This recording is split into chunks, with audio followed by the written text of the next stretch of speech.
بسم الله magacaygu waa Yaxya waagi hore loo qolaacay dhijireen bismillaahir rahmaanir rahiim wiilkaas Yaxya Faarax Maxamed Aleera muxuu ahaa soo yaro 9 jir oo lugta beelay haddana ma sha Allah isbitaalka kalkaala la keenay 6 ilaaha taam uga dhagay dadka oo Soomaaliyeed waxaan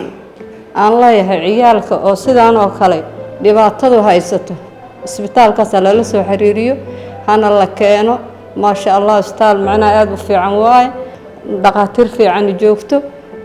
saasan dadka leeyahay wiilka Yaxya markuu yaraay oo ciyaalka oo la ciyaari jiray amuumiyo joogay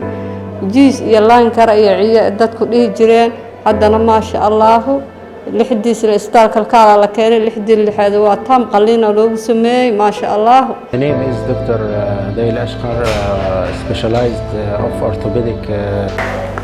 magacayga Sharmaarka Axmed Xasan kana howlgala isbitaalka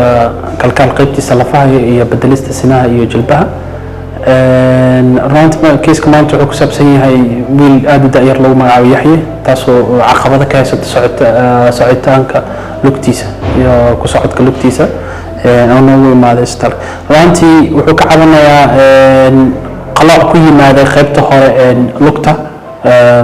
qaasatan afka qalaad ama dhaqaatiirta yiraahdaan bahda caafimaadka ugu magacaabo rigid equinus position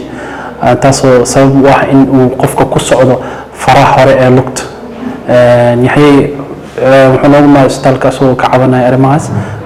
waxaan u sameynay runtii qalliin oo aan ku toosinayno qaybta dambe ee lugtiisa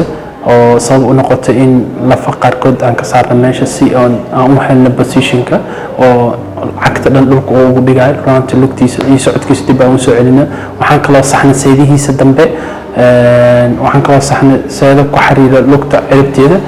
runtii socodka hadda keeskan socodkiisa dib u helay waa qof socon karo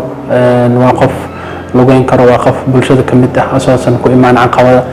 socodkiisa runtii aad ma santiin